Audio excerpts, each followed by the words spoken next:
Okay. This is unexpected. This is not... Front page hype, let's go, babe! You know, growing up, I've had the opportunity of having friends over and we're playing video games and we're sharing these moments together. That was just with 2, 3, 5, 7 people, right? With streaming, it can be anywhere between 2 to 5,000 people all together sharing a moment and sharing an experience with you. So that's what I love about it. You know, I've said it before, video games kind of saved me from a fate of who even knows. Like, gaming and art have saved me from a lot of trouble, even though there was still plenty of it to go around. Like, it could have been worse. I have a friend who I went to high school with. This is not necessarily early childhood, but he died on the 4th of July. You know, fireworks aren't really legal in inner city Boston, but people still have access to them and they still use them.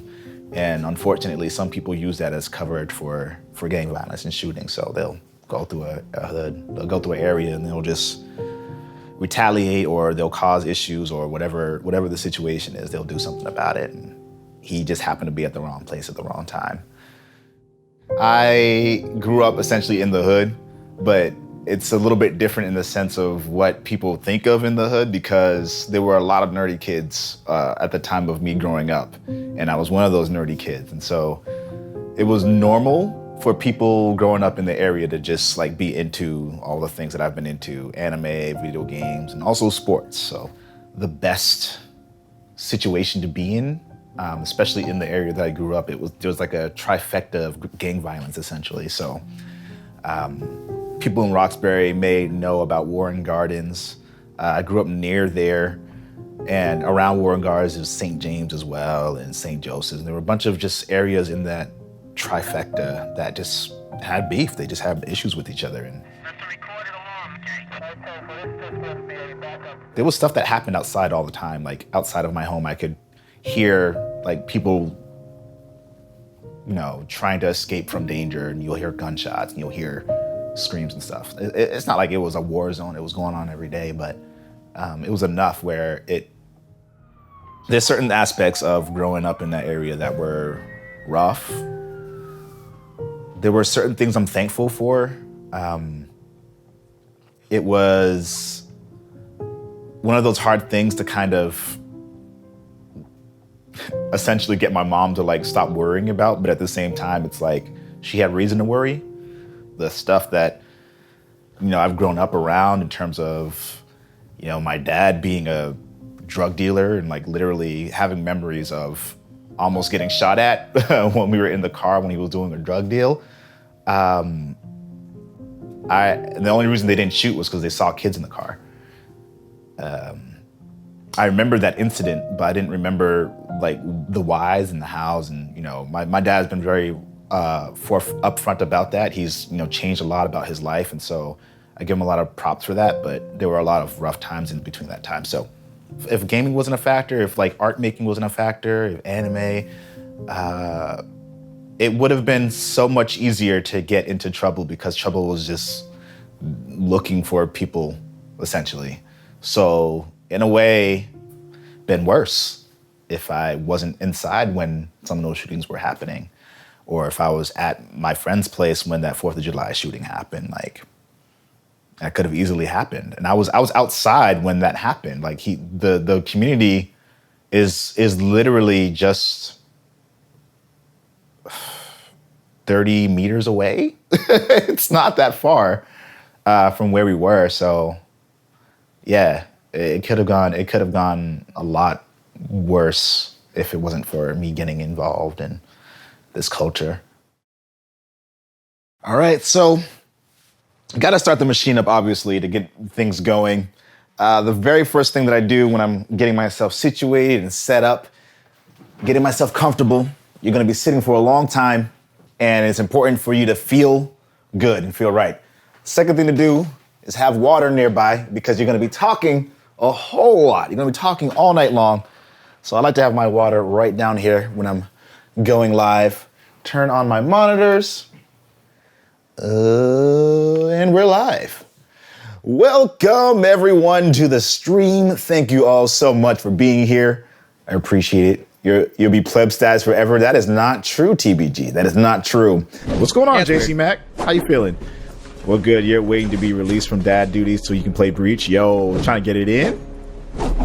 Trying to get it in? This is my virgin cave. This is more of my statue collection. So we have a variety of like female warriors and Marvel, DC, Bishoujo, Metal Gear, because I always need more Metal Gear in my life. It's my favorite for a number of reasons. The first reason is because it challenged my conventional thinking of what a video game could be and kind of overall challenged what I could think anything could be. So Metal Gear Solid was a cinematic experience. It was a movie in a game, essentially, but it broke the fourth wall in so many ways throughout the entire duration of the game itself. There was a scene where you had to get in contact with, you didn't know it was Meryl at the time, but get in contact with Meryl, and the way that you would get in contact with her is actually by looking at the back of your game case. And like there was no other way of getting that information in game. Like you had to look on the physical game case at the back of it and see the codex number and put that in, and then that would give you the conversation to actually continue the story.